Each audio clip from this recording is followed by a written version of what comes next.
iti daytoy nga bigat, I would like to challenge you with this message entitled, Accepting a New Challenge from God. Accepting a New Challenge from God. That song did a great job in actually showing us how great our God is. At kang kantada nga ron kakabsat kat ko tup dek DJ pa nagluwak gapo DJ panaka-amaze DJ riknak. DJ panunot ko kakabsat iti greatness of God. How big our God is. Amo, that topic alone can actually accomplish a great thing nga mang-encourage kada tayo. The greatness of God will give you comfort. Amen? The challenge of God the greatness of God will make you confident to face life. Because God is bigger than your problems. God is bigger than your challenges. God is bigger than your trials. But let me focus your attention today through this message. Iti another challenge that the Lord would like for us to accept. And I hope at the end of the message, all of us, both here in the sanctuary and in our respective sanctuaries, can kadakay ngagbuybuy iti abroad. After this message, you would say, Lord, challenge accepted. Challenge accepted. I accept the challenge. You see, naipakita kada kayo kakabsat, dete animated video. It may not be as exactly as that. I would assure you it would be much, much better than that. But that just gives us a glimpse how the building will look like after it is done. Ket nakapimpinta, sanat makunayo kakabsat. Balay tayo amin dayjay. Balay ti Apo, balay tayo amin. It's our house. It's our home. It's our tabernacle. It's the tabernacle of the HBBC Ministries. It will become the headquarter in the north. Iso nga, nakapimpintas di ngaming kakabsat. Now, you know, the challenge of God is this. Let us rise up and build. Can you show that? There you go. Amen? That's our theme for 2022. The foundation is the Bible. On top of it is the building. The building it is not only literally the house of God and the house of the church, but the building reflects the faith of God's people. It reflects the love of God's people. And it reflects the grace of God to His people. Dahita ti parabor ni Apo Dios, iti HBBC Ministry. So that will be our theme for next year. And it is also the challenge that God has for us. Let us rise up and build. So this is no time to sit down. This is no time to be in the sideline. This is no time to backslide. This is no time to compromise with the world. This is a time to rise up. Roll up your sleeves, so to speak. Get the hammer and all the tools necessary and build the house of God. So the message today is accepting a new challenge from God. Will you accept the challenge from the Lord? Kung natin kumawuna po, in my heart, your challenge I accept. I accept your challenge. Can we all say that together, everybody? Lord, I accept your challenge. Everybody, one more time. Lord, I accept your challenge. Dakay, dito Facebook, Zoom, and YouTube. Would you join us? We may not hear you, but you're actually saying this to the Lord. Everybody in the sanctuary, everyone say, Lord, I accept your challenge. There are 3 things that I'm going to give to you on how to accept a new challenge from God. Di pa nang accept iti karit hamon nga iparamid ti Apo kakabsat. Number 1, it calls for courage. It calls for courage. In Joshua chapter 1, as you are copying the point, I'd like to read to you what the Lord said to the young leader. In verse 1 it says, naramid kalpasan ti ipapatay ni Moises, nga dipen ti Apo, anagsao ti Apo kin ni Josue nga anak ni Nun, ket katulungan ni Moises a kinunana.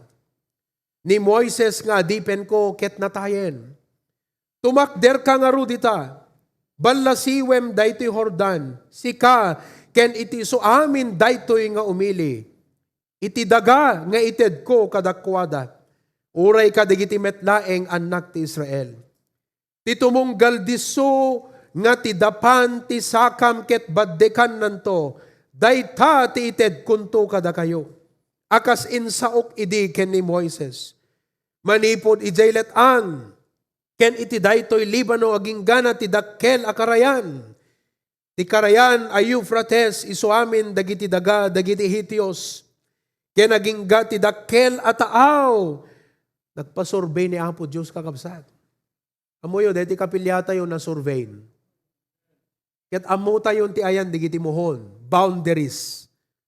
God was actually giving the boundary of their conquest. Verse 5. Awan ti siyasin numan a tao a makatakderto ken ka kadagiti suamin ngal aldaw ti panagbiag mo. Kas iti kaaddak idi ken ni Moises kas tamet ti kaaddak tuken ka. Di kanto baybayan ken di kanto met panawan. Uyo kakabsat, hanatay nga baybayan iti Apo ka daytoy nga proyekto. Hanay palubos ti Apo nga tila nga daytoy nga proyekto ket kas na nakapimpiman to kakabsat. Amen. Bumilig ka ken umingel ka, verse 6. Be strong and of a good courage. Tagadigitoy at tao si kanto ti mamagbingay iti tawid and dadaga. Ngayon sa patak kadagiti amada nga ited ko kadakwada. Isunalae nga bumilig ka ken umingel ka unay. Tapno tong palem nga aramiden iti kas mayalubog iti suamin alinteg. Ani Moises nga adipen ko imbilin na ken ka. Saan mo pagpanawan? Uray ti makannawan, uray ti makattigid. Tapno agbanag to anarangay, iti sa dinuman a mapanam. It calls for courage. Masapol kakabsat, nagbalin tayo nga courageous. Saan nga nalaka? Iti challenge. Ni Apo Diyos pa itinang deta nga challenge. It's a great challenge. It's beyond our ability, beyond our imagination, but not beyond God's ability and resources. Yes, kakabsat, amang nga dakdakkel ngam ti kabailan tayo, ngam san nakaya nga labsan iti kabailan ni Apo Dios. That's why we need to be strong and of a good courage because God promised His power. Isu timang pabilag kada tayo. Isu timang patibker kada tayo. He promised His presence. I will never leave thee nor forsake thee. Di kanto panawan, ket di kanto baybayan. Kakabsat, hanatay nga baybayan iti Apo. And we have the promises of the Lord. We are equipped to win. We are equipped to finish the task, the challenge that God had given to us. There are two kinds of persons, the winners in His spirit and the whiners in His spirit. Ti winner, kakabsat, confident. Ti whiner, complaining. Hantay kaya, negative, critical in his spirit. But let us not be whiners. Whiners, agree, complain. Negative. Let us be winners in his spirit. So will you accept the challenge with courage? Amen. Samahan natin ang ating patriarch. Samahan natin ang ating leadership upang sa ganon ay matapos itong pinagagawa ng ating Panginoon sa atin. Secondly, it calls for consecration. It calls for consecration. Joshua chapter 3 verse 5, idi mapandan kakabsat nga sumrek iti dagangain kariti Apo, ket kinuna ni Josue kadagiti tattao, sanctificarenyo dagiti bagbagiyo.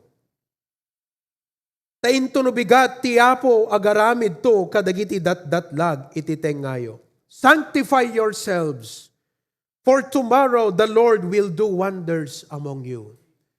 Ti kaya nga sound dati sanctify kakabsat, iwagsak tayo, dagiti makapadagsen, dagiti makatubeng, dagiti makaigawid, makailaped, tintayo, panangaramid, daytoy nga challenge nga ipapaaramid ti Apo kada tayo.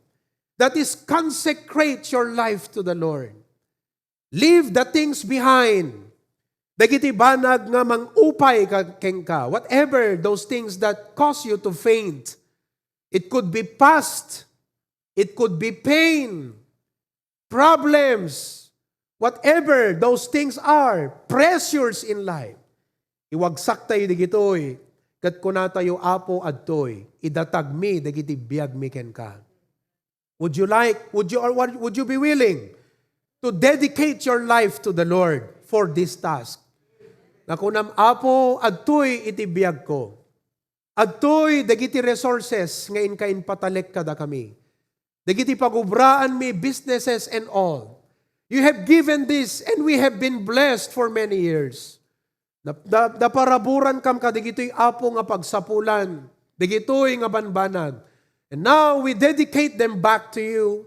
And we want, Lord, nga digitoy, nga impay mo kat usaram as you please, para ka deto'y task, nga ipapaaramid mo kada kami. It calls for consecration.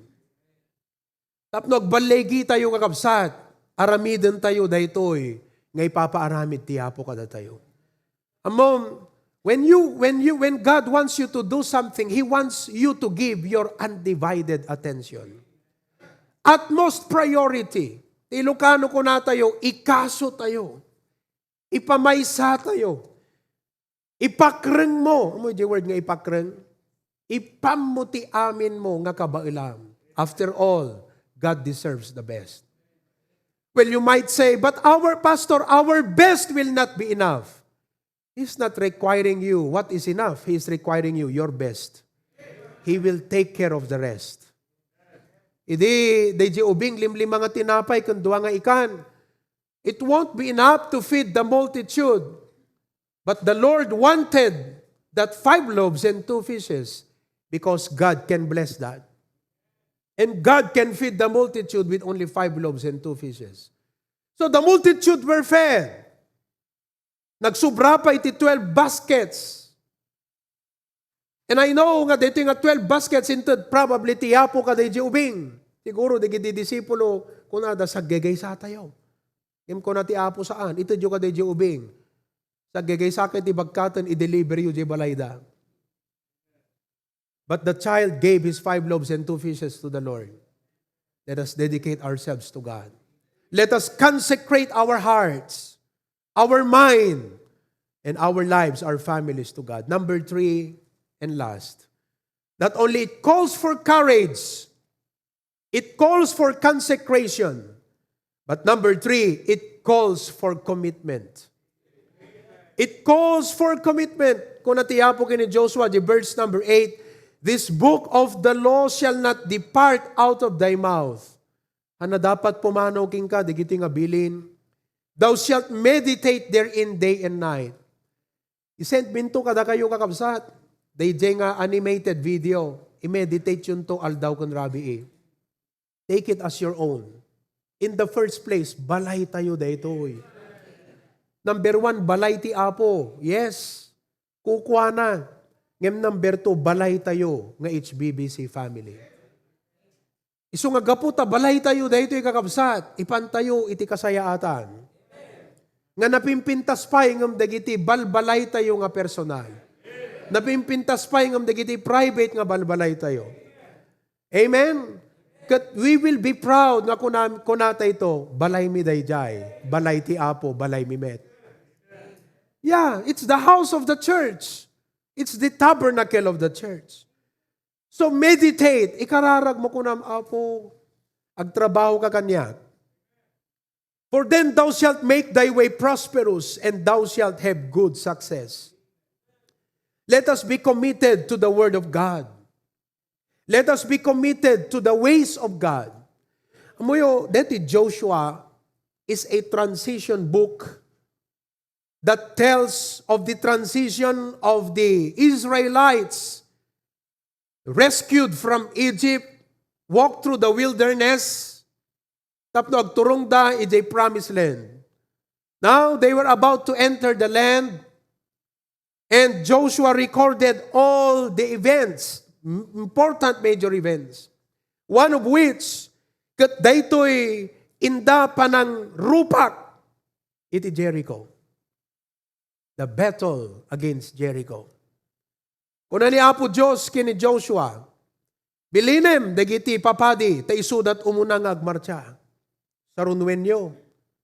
Likawan nyo dayta nga siyudad, walled city, once a day for 6 days. Kati may kapito, mamimpito yun to nga likawan. That's how you will conquer the land. That's the way of God. Kat kuna siguro digiti the dumang Israelites, how can we fight that way? But it's what God said. It's God's way. So sinurot da, they march every day, and on the 7th day, they marched 7 days, and on the 7th day, they shouted, Inpukaw day tiyapo kakabsat, and the walls of Jericho fell down. And God gave them victory and conquest that day. Why? Because they followed God's way. Iti pa naka-provide da iti kakabsat, umay iti pa nagbubutos. Ngem saan nga gapo ka dagiti politiko, iti bang patakder da iti nga kapilya. Simmagi di panunot ko kakabsat. Nga baka dadanto dagiti politiko nga lumabas ket makita da, madamagayam ti patakder yut kapilya, pastor. Makipasot kami mat. Well, welcome tayo apekit di nga saan. Ngem saan da nga dapat ibaga nga isudat gapuna nga mapatakder wenno napatakder detoy kapilya. It's through the sacrifices, the self-denial, the best that the people of HBBC family and partners have made for God that made this possible by the grace of God. Amen. And we will take pride on that. Hanga datay dakes nga pa nagpalangguad kakabsat. Ngem ipalangguad tayo ti parabor ni Apo Dios. That is the plan of God. Nga datayo ti usaran iti Apo. Nga hantayo mo't kakabsat nga ag-host ka dagiti daduma nga pabinggo tapno lang mga raise tayo ti fund. Others are doing that. Nga agpabinggo da kanda dumapay just to raise fund. But this is kandidata to raise fund, but these are sacrificial giving. In ways, however ways, kakabsat nga ito tiyapo kada kayo kakabsat. But let us be committed. Committed means until it is finished. Amen? Nunalpaston, alangan nga ikararag yun to ti Apo mabalin na kaalanin kung ayo nga ron. Akat saan na? Ikanak pa'y 15 years sa Apo, tapno ma-enjoy ko mo't dito yung kapili. Akat I gave my best, Lord. Ngem naman pa'y tikasta. No kay kaya't nakaalan di langit, nakat may mayat na tamot. Anyway, dito na ipaay ko, kat counted mo't ditan. Ada reward na dita langit. Awan abak mo kakabsat, this is not in vain. It's a worthwhile investment for the ministry. So let us give a worthy sacrifice because it is a worthwhile investment. As I close, inayon ko man deti message ngayon, share ko kadigito core group, Kimen, adults tayo, idikalman, Kimen and women yesterday. In accepting this new challenge, by the way, will you accept the challenge? Maminsan mapeng ulitan. Everybody shall be say, Lord, I accept the challenge, go. Lord, I accept the challenge. Kadeti nga challenge kakabsat, aging nga malpas ta building.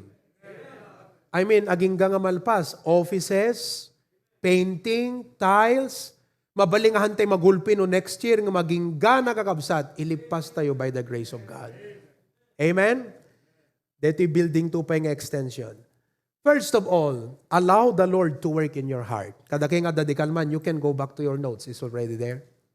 Allow the Lord to work in your heart. Dito nga nakita yung kakabsat nga video, dito pa nakangiyog yung dito nga challenge, bayam nga ti Apo ag trabaho tapusom. Don't listen to your emotions. Don't listen to your carnal negative thoughts nga kunana kat hamukaya kunana. Dinggam ti Apo kakabsat. Ipangag mo ti panagsarita ti Apo king ka. Allow the Lord to work in your heart. In fact, dito kakabsat nga challenge iti Apo is not only actually building His house. It's building your faith. It's actually building your faith. Panang build up ti Apo ti pamati tayo. And we are blessed and privileged, kakabsat. Personally, as senior pastor, I'm overwhelmed. Literally, kakabsat, hangko kaya nga sabayan ni Pastor John. Ngem ikarkarigatak nga sabayan. Kasi dahito yung adipon ti Apo, kakabsat, nagpaiduma iti anointing ni Apo Diyos king kuana. Nagpaspas ngagpanunot. Who could have imagined, kakabsat, nga digiti makit-kita yung itata nga projects, kas jay gayam, jay ada jay panunot, jay adipon ti Apo idi. But you know, here is the thing I want you to realize. Digiti projects tayo, nga may pagpakita ka, digita screen. Digita kakabsat, kat panangidalan iti Apo iti adipon na. No, idi March, irugita idi March.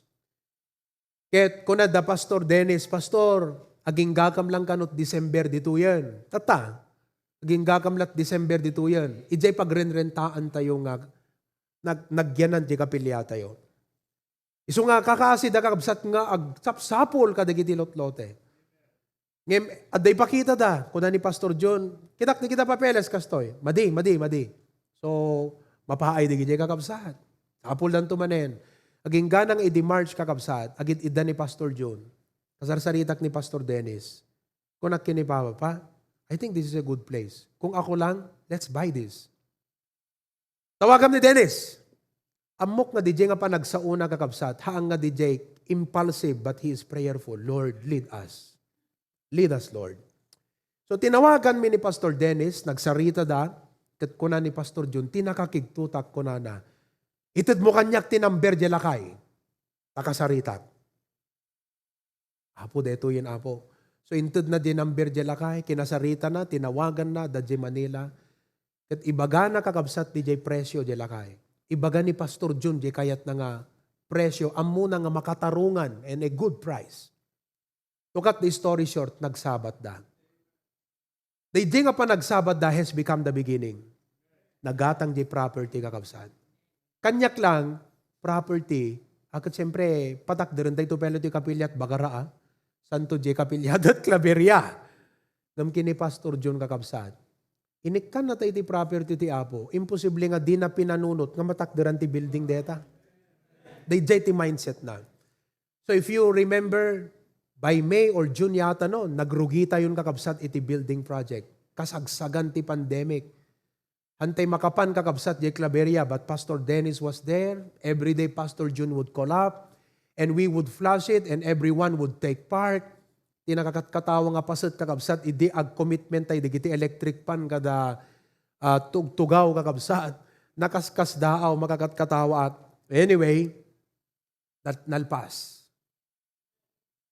Idi kwan, sumaruno, dito yung project iti pasukin, magatang tayo kakabsat, ginatang tayo DJ Memorial Park. At pinadalusan na nga sigod, all along, God was dealing with his heart. And this man of God was always prayerful, Lord, lead us. Think through my mind. Think through my mind. Listen through my heart. Lord, think through my mind. And we were following the leadership. Praise the Lord. Amen? Di ko ang kakabsat, deti lawag, makita man ni Pastor John, nagdilman ng ti Apo king kuana. Balay ti Apo apay kastoy, papintasan tayo kastoy. Jay pinta ti pasukin. And here comes the building ti bagara. What is my point? This man of God is sensitive to the Lord, vulnerable to the leading of the Holy Spirit. Let us follow him as he follows God. Allow God to work in your heart. Number 2, catch the vision. Catch the vision. Let us be good catchers of the vision. Nakita yung kakabsat, DJ video, that's the vision. Vision is a mental picture of the future. Mangipakita, no anyan to ti result, outcome, product, deti task, challenge nga ipapaaramid ti Apo. Let's catch the vision. Number 3, cooperate with His servant. We are a team. We are a team.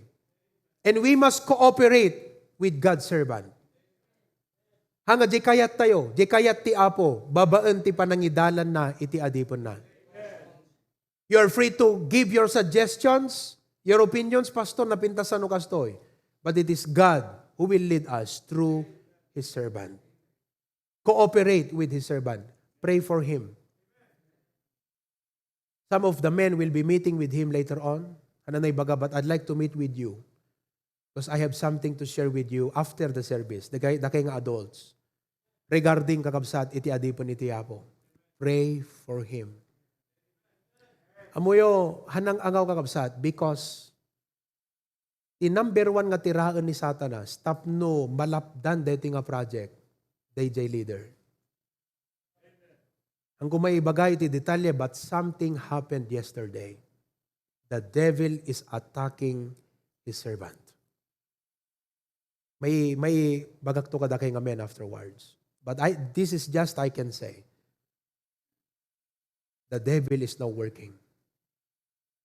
Ang trabaho ni Satanas kakabsat.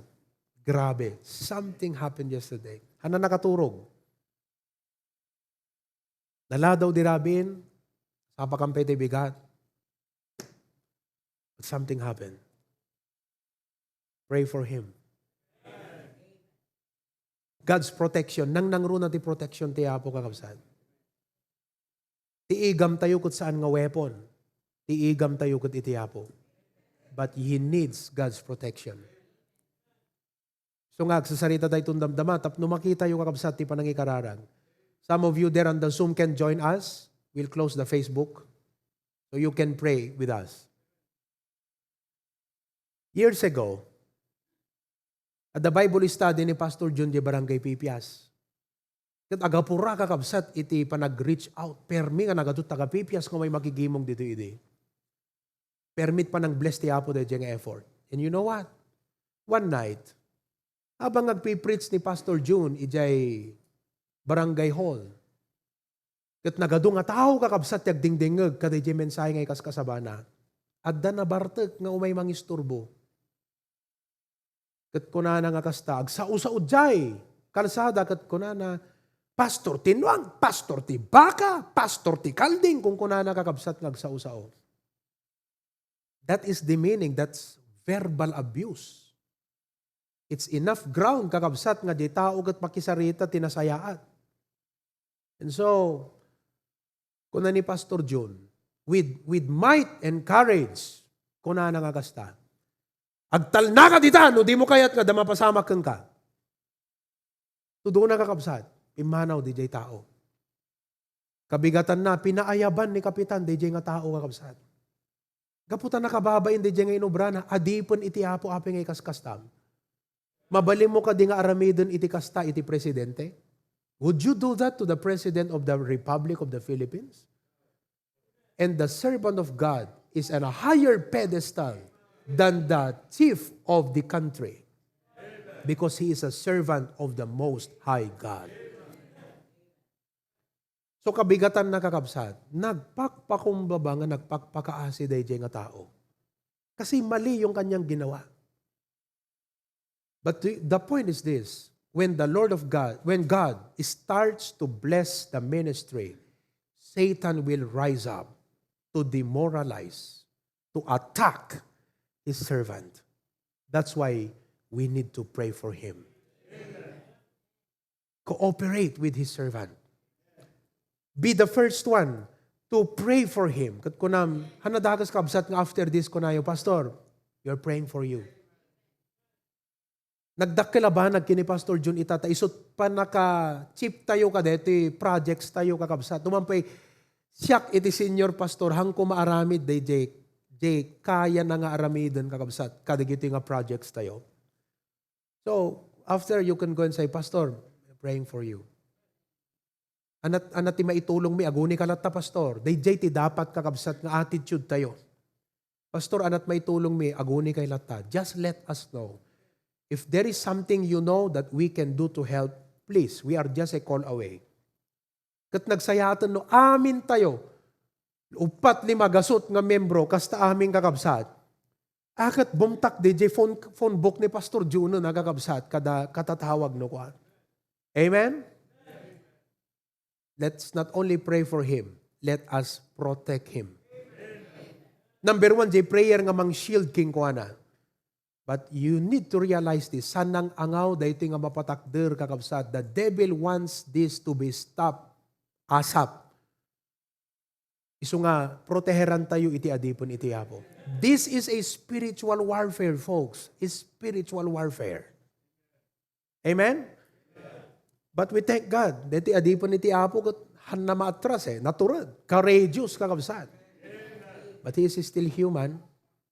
And we need to pray for him. We need to protect him. Amen? Next, encourage the brethren. Number 4, encourage the brethren. Encourage sun tayo, digidi kakabsat. Be the first one to respond. Be the first one to respond. Sikat umunang ag-respond. Nukas pagarikat ada digiti commitments kakabsat. Kat dakila ba nag-amuyo, DJ commitment ti Australia, kita man no ada ti video da. Ikabil mo dyan. Amen. Hello, brethren, still alive? Mabisindang kakabsat kasi 12:30 Giant. Idi ikuha ni Pastor John DJ pavement neta Memorial Park. Nag-respond nga sigod. What a great encouragement. Be the first one to respond. That amuyo, they have already committed much. But they're not limiting God. They're not limiting God. They are going to, they have made another commitment. They are going to make more commitments. And praise God for that. It's a great encouragement. DJ lang panang yunam nga kunam nga kastagat ne. I-commit kunti kastoy. The rest will follow. Oh, ma-challenge sak. Di kayo na-challenge di pa nag-commit ni Brother Jeric. That's an encouragement. Oh. Ekat kas di maggayam di napasama ka da Brother Ryan. Ilako na ti electric motor. Sino ka tanti apo? Bios. Sino ka da kahit payat nga sumakatan ti logan na? No. Hanggang DJ Timothy tayo kakabsat. Yeah? But that's a great encouragement. Ni Brother Roy, kunana, nanipod umay pa nagpampamerienda ka digiti trabaho tayo ti Ilocos. You know, agistorya di lawas na kat kunana, Pastor, nagsasarunong nga talo nga lote. Tinaidil ko. That's God's intervention, providential care. His grace is abounding. Share the goodness. And lastly, share with the burden. Share with the burden. Dati nga dadagsan, tumulong tayo, makipasat tayo kakabsat. So if you look at it, access, allow the Lord to work in your heart. Catch the vision. Cooperate with His servant. Encourage the brethren. Share with the burden. Will you accept the challenge? Maminsan pa, ibaga tayo, Lord, we accept the challenge. Go!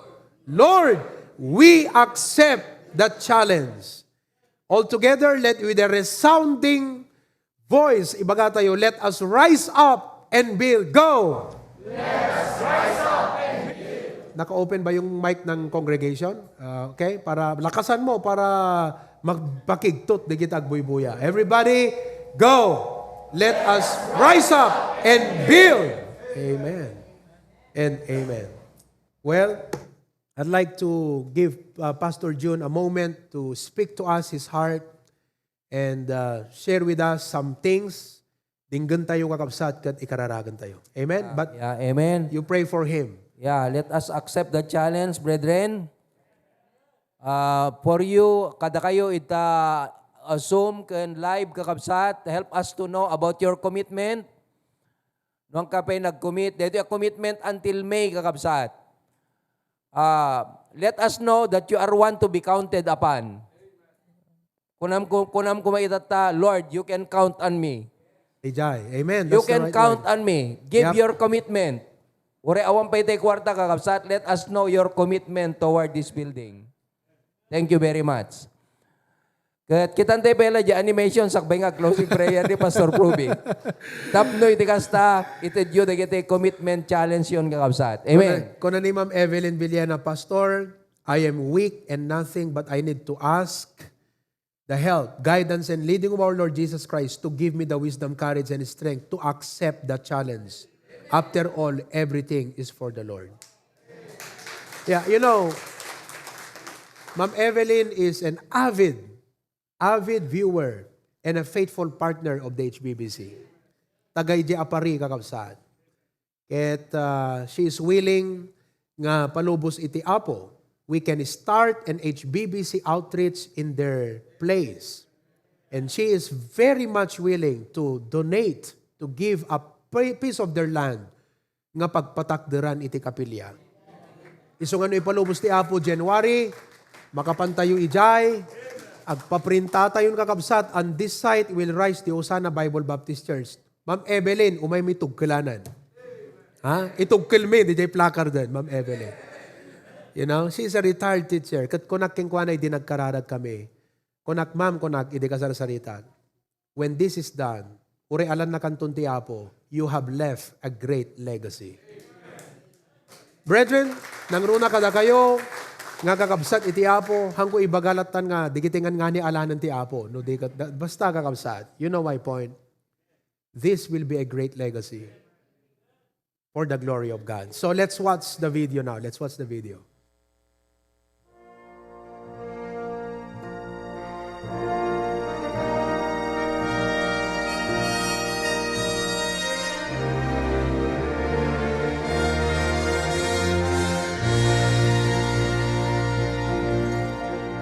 There's a course that must be finished. There's a race that must be run. There's a mission to accomplish and a battle to be won. We've been called to take the challenge by God's might and through His Son. He will give us grace to complete the race, moving forward, pressing on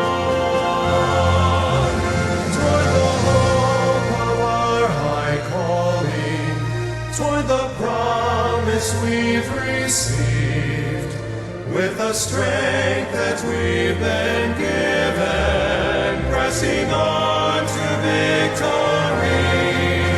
And toward the one who's run before us, as we lay each weight aside, till the race is run, till the prize is won, till we reach the finish line.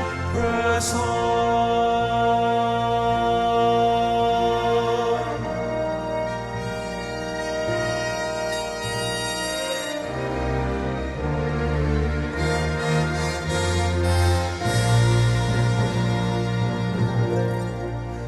There's a faithful cloud of witnesses who inspire us in our task. They have fought the fight, they have run the race, they have won the crown at last. And the lives they've lived remind us that though the race at times seems long, God will give the grace to complete the race and the courage to press on toward the hope of our high calling, toward the promise we've received, with the strength that we've been given, pressing on to victory. Toward the one who's run before us, as we lay each weight aside, till the race is run, till the prize is won, till we reach the finish line. Toward the hope of our high calling, toward the promise we've received, with the strength that we've been given, pressing on to victory, victory, and toward the one who's run before us, as we lay each weight aside, till the race is run, till the prize is won, till we reach the finish line. Press on, press on, press on and on, press on.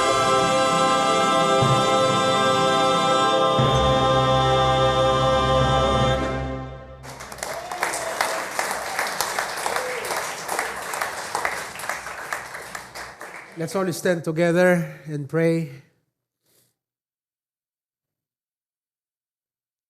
Lord, thank you so much for the message. Accepting a new challenge. We've never done this before. But we accept the challenge, dear God. Count on us, Lord. By your grace, count on us. We will rise up and build. With our strength, all the best we can with our resources. It may not be enough, but we know you are with us. And in this we are together until it is finished, Lord. Bendisyonam ti adipon mo ni Pastor June. Proteheram. Pabilgam. Pahingilam apo. Come to heavenly wisdom. To all of us here, pastors, preachers, men, key people, core group, and all the members, partners, and friends. Lord God, agmay-maysa kami. Nga maki kamayet, iti panangidalan, daytoy nga adipon mo kada kami. Iti panangipatungpal, daytoy apo nga task. That's before us. I know, daytoy lang ti makita mi apo ita, ngem adupay dagiti makita nga maging benefit kan blessing daytoy apo nga mapasamak kan maramin. But our primary goal now is to commit our lives to you, Lord. Dedicate, consecrate, Lord. Itad mi nga ro dagiti biag making ka at tuy apo usaron na kami. You can count on us. You can count on us, Lord. Ket kwam ti gloria ken dayaw, bendisyonam dagiti kakabsat, amin na po nga sangapada. In Christ's name we pray. All of God's people say,